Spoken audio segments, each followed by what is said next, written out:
Mengenang 20 tahun Tsunami Aceh, sebuah refleksi dari saksi mata. Oleh Hamdan Budiman, jurnalis tinggal di Banda Aceh. Saat peringatan 20 tahun Tsunami Aceh, suatu peristiwa yang hingga kini masih membekas dalam memori, suasana hati saya terasa berbeda. Dulu, setiap kali mengenang tragedi itu, rasa sedih yang mendalam menyelimuti jiwa.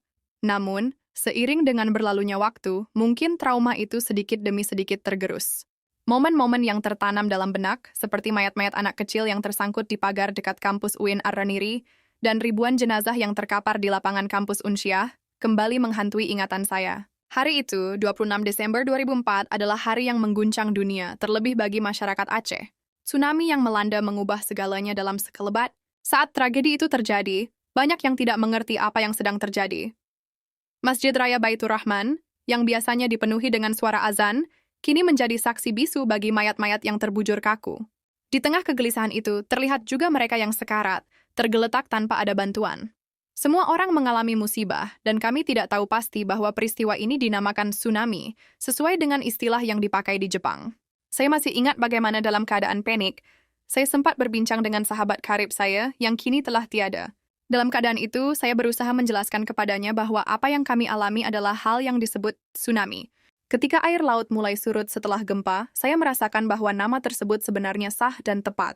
Kami melakukan evakuasi di Rumah Sakit Zainal Abidin, yang hancur parah tengah merawat ribuan pasien, termasuk ibu saya yang tengah dirawat berhasil kami evakuasi di tengah genangan air yang mencapai dada orang dewasa, pagi minggu itu.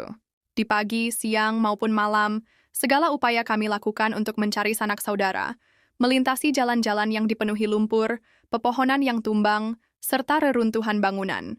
Jalan Banda Aceh Tapak Tuan, Peukan Bada, Banda Aceh Kreung Raya, dan Banda Aceh Medan adalah beberapa rute yang kami telusuri demi menemukan keluarga kami. Sampai ke Lambaro Kape, tempat di mana mayat-mayat dikumpulkan sebelum dikebumikan secara massal di Siron, kami tidak pernah menemukan kepastian.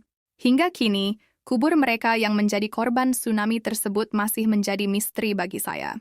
Kami tidak mengetahui di mana mereka dikebumikan. Refleksi ini tidak sekadar tentang kehilangan, tetapi juga tentang harapan.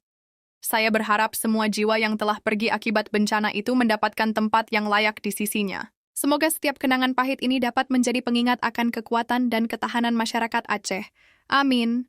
Peringatan ini bukan sekadar mengenang tragedi, tetapi juga merayakan keberanian dan harapan baru bagi mereka yang masih bertahan.